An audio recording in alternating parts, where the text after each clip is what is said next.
नमस्ते। पेरिस से आपका स्वागत है। ओलंपिक की कवरेज हमारी जारी है। दिन ख़त्म हो गया है आज, डे नंबर 6, 1 अगस्त, और बैडमिंटन का रिज़ल्ट आपके लिए लेके आया हूँ। अच्छी खबर तो नहीं है। वन ऑफ द फेवरेट जो है इंडियन कंटिंजेंट की, पीवी सिंधु, उनका जो ये ओलंपिक का सफ़र था वो यहाँ पे ख़त्म हो गया है। प्री क्वार्टर फाइनल में विमेन सिंगल्स के वो बाहर हो गई है। पीवी सिंधु के नज़रिए से देखिए भाई, मतलब शायद पहली बार उनको एहसास होगा कि ओलंपिक से कैसे जाते हैं बिना मेडल के, क्योंकि इससे पहले तो 2 ओलंपिक में आई थी और दोनों बार उनको मेडल हासिल हुआ है। तो इस बार पहला ऐसा मौका है कि ओलंपिक्स में आई हैं और यहाँ से जा रही हैं बिना मेडल के साथ। तो वो एक चीज़ है जिन्होंने महसूस नहीं की होगी। दूसरी बात यह है कि वो एक हिस्टोरिक लम्हे को चेस कर रही थी, कोशिश कर रही थी वहाँ तक पहुँच जाए। क्या था वो मैं आपको बताता हूँ। 2 मेडल उन्होंने जीते हैं ओलंपिक्स में, लेकिन बैडमिंटन के इतिहास में, ओलंपिक खेलों में, किसी भी महिला खिलाड़ी ने 3 ओलंपिक मेडल कभी नहीं जीते। किसी भी खिलाड़ी ने, चाइनीज़, जापानीज़, कोरियन, डेनमार्क, कहीं के भी आप देख लें, स्वीडिश, किसी ने भी 3 मेडल नहीं जीते।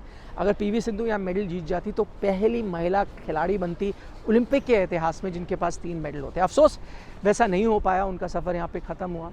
ही बिंगजाओ जो चाइना की हैं, उनसे वो क्वार्टर फाइनल में हार गई। दोनों मतलब एक्सपीरियंस खिलाड़ी हैं, पहले भी कई बार खेल चुकी हैं और सीडिंग में भी ज़्यादा फ़र्क नहीं था। 10वीं सीट शायद सिंधु की थी, 6ठी सीट वो थी, तो करीबी मामला था। कहाँ हारी सिंधु उसके बारे में तो हम बात करेंगे, लेकिन पहले मैं आपको बताऊँ, वो आई, मैच के बाद आई, उन्होंने बात की और एक चीज़ मुझे उनके बारे में बहुत पसंद आई, वो इतनी पॉजिटिव थी।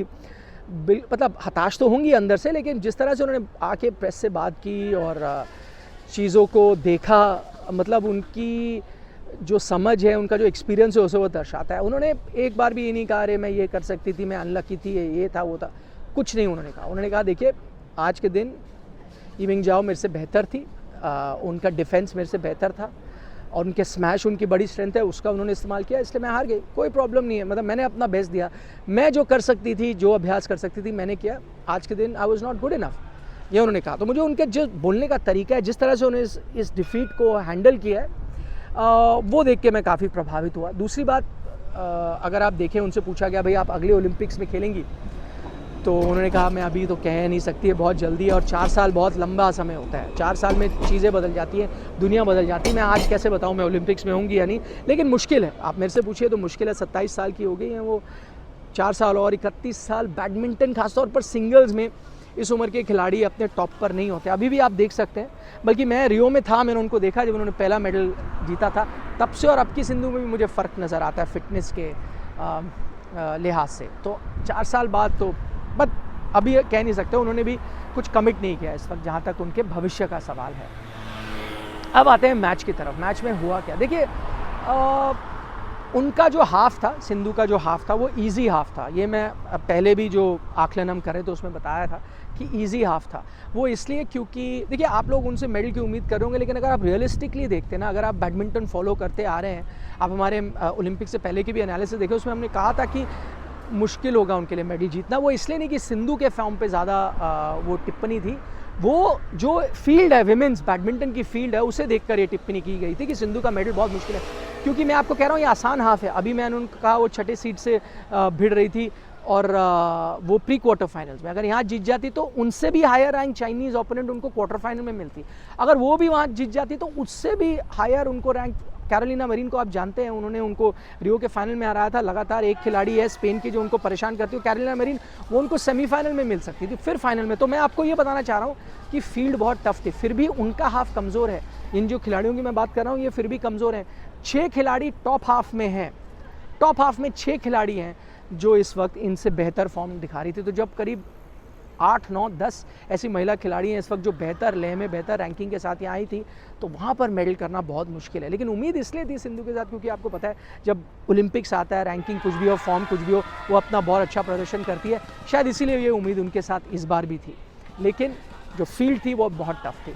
चलिए मैच की तरफ आते हैं। मैच में हुआ क्या, देखिए एक चीज़ है बिल्कुल साफ़ है, मैं इस पर हिचकिचाऊँगा नहीं और ये कहने की ज़रूरत भी है कि सबसे बड़ा फ़र्क दोनों खिलाड़ियों में फ़िटनेस को लेकर था। जब आप कई बार शायद टीवी में नहीं पता चलता क्योंकि आपको हर एंगल नहीं नज़र आता, पर आप जब लाइव देखते हैं तो आप एक्चुअली जो मूवमेंट है, किस खिलाड़ी की मूवमेंट किस तरह से हो रही है और कितनी मशक्क़त कर रहा है एक खिलाड़ी मूव करने में, वो बहुत अच्छे से आपको नज़र आता है। तो देखिए रीच जो है, क्योंकि लंबी है पीवी सिंधु, उनके हाथ लंबे हैं, पैर लंबे हैं, तो वो बहुत आसानी से वो शटल तक पहुंचती है, उनकी रीच बहुत अच्छी है। ही बिंगजाओ उनसे छोटी है कद की, तो उनके लिए और उनको मेहनत करनी पड़ती शटल में पहुंचने के लिए। लेकिन जो एडवांटेज होना चाहिए था वो कोर्ट पे नज़र नहीं आया, बल्कि ही बिंगजाओ जैसे आप कहते हैं ना तैर रही हैं, हवा में तैर रही हैं, वैसे तैर रही थी। छोटे कद की थी लेकिन शटल पर वो बहुत आसानी से पहुंच पा रही थी, यानी उनकी फिटनेस इस वक्त टॉप लेवल पर है। सिंधु जबकि उनकी रीच बहुत अच्छी है, लेकिन फिर भी वो शटल तक पहुंचने में, जब आप आगे से पीछे जाते हैं, पीछे से राइट लेफ्ट, जब दूसरा प्लेयर आपको भगाता है तब आप प्लेयर की मूवमेंट देखते हैं, वहाँ पे ऐसा लग रहा था कि उनको सिंधु को ज़्यादा मशक्क़त करनी पड़ रही थी शटल तक पहुँचने के लिए। ये आपको क्लियर कट फिटनेस दोनों खिलाड़ियों के बीच दिखा देता है। दोनों बहुत स्किलफुल खिलाड़ी हैं, दोनों एक दूसरे को बहुत भगा रही थी, कभी नेट प्ले पे, कभी पीछे लॉब दे के, अलग अलग स्मैश मार के, अलग अलग तरीके करके, लेकिन आपको लग रहा था कि जो चाइनीज़ ओपोनेंट है वो मूव तेज़ कर रही है। और दूसरी बात स्टैमिना भी नज़र आई थी, जब जब लंबी रैली चल रही थी सिंधु को ऐसा लगता था कि थोड़ी ज़्यादा ब्रेक की ज़रूरत थी चाइनीज़ एथलीट के मुकाबले। तो फिटनेस बहुत बड़ा फ़र्क। दूसरा एक फ़र्क जो दोनों खिलाड़ियों के बीच नज़र आया, वो एक बड़ा हथियार होने की ज़रूरत है। जैसे हमने देखा बिंगजाओ के पास बड़ा हथियार क्या था, उनका स्मैश, वो जंप करके जो स्मैश मारती है, पावरफुल स्मैश। हालांकि कई बार स्मैश से पॉइंट नहीं आता, लेकिन वो पॉइंट सेट कर देता है। जब आप अच्छा स्मैश मारते हो तो दूसरा खिलाड़ी बैकफुट पे होता है और कहीं ना कहीं तरीके से शटल वापस कर देता है, लेकिन उसके बाद क्या होता है, जो खिलाड़ी जिसने स्मैश मारा है वो पॉइंट में आगे निकल जाता है। और फिर उसी बढ़त को बनाते हुए अगले 3 या 4 शॉट के बाद आप देखेंगे कि जिस खिलाड़ी ने स्मैश का इस्तेमाल किया, एग्रेसिव हुए, वो पॉइंट हासिल करके वहाँ पर जीत जाता है। तो ये अक्सर देखने को मिला। यही चीज़ कई बार पीवी सिंधु में थोड़ी कम नज़र आई। वो क्यों? कई बार एडवांटेजेस पोजीशन में थी जहां वो स्मैश का इस्तेमाल कर सकती थी। गेम नंबर 1 की बात कर रहा हूँ, वहां उन्होंने उसका इस्तेमाल नहीं किया। ये फ़र्क एक नज़र आया। दूसरी चीज़ ये भी थी कि जो पहले गेम में जो उन्होंने शुरुआत की, थोड़ी धीमी शुरुआत थी सिंधु की, शायद 8-3 की बढ़त थी, 5 पॉइंट की बढ़त थी, वो बहुत हो जाती है। अंत में देखिए पहली गेम बहुत क्लोज थी, लेकिन वो 8-3 की आपने बढ़त ली ना, तो आप हमेशा ही पीछे थे। सिंधु आई, करीब आई, बराबरी करी, पर उनको उतनी मेहनत ज़्यादा करनी पड़ी। अगर शुरुआत में शायद उतनी बढ़त नहीं थी, पहली गेम वो जीत जाती, फिर पता नहीं आगे जाके क्या होता। एक चीज़ ये भी थी। दूसरी बात,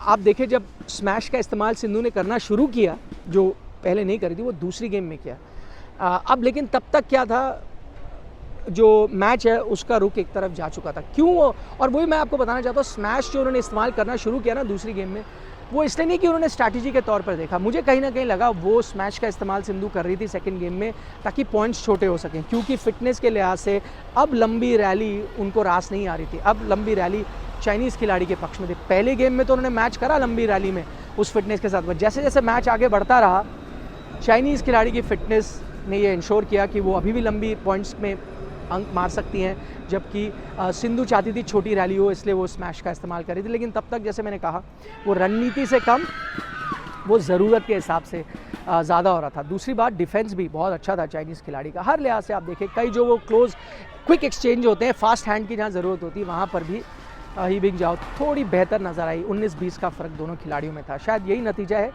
कि सिंधु का कैंपेन यहाँ ख़त्म हो जाता है। बहरहाल भारतीय बैडमिंटन कैंपेन की आप बात करें तो वो भी लगभग ख़त्म ही हो गया। सिर्फ एक खिलाड़ी यहाँ पर डटे हुए हैं, बने हुए हैं, उनका नाम है लक्ष्य सेन। क्वार्टर फाइनल में पहुँच गए हैं। अगला मुकाबला उनका चाइनीज़ ताइपे के शटलर के साथ है, जिनके साथ मेरे ख्याल से एक बार पहले खेले। 1-0 head to head Chinese Taipei के शटलर के पक्ष में है मेरे ख्याल से। लेकिन वो हायर सीडेड भी है। लक्ष्य तो सीडेड ही नहीं है, बट सीडिंग आपको पता है कोई फ़र्क नहीं पड़ता। लक्ष्य सेन वही है जिन्होंने वर्ल्ड नंबर 3 को भी बाहर कर दिया। इस वक्त फॉर्म के लिहाज से लक्ष्य सेन ज़बरदस्त नज़र आ रहे हैं। अगर जीत जाते हैं, क्वार्टर फाइनल सेमीज़ में गए, तो पहले भारतीय पुरुष होंगे जो ओलंपिक सिंगल्स बैडमिंटन में सेमीफाइनल तक पहुँचे हैं। वहाँ क्या होता है वो हम आपको ताज़ा जानकारी देते रहेंगे। फ़िलहाल आप मुझे इजाज़त दीजिए। स्पोर्ट्स तक को सब्सक्राइब करना ना भूलिए। Take care, bye bye, good night. Nikhil Naaz, Paris से।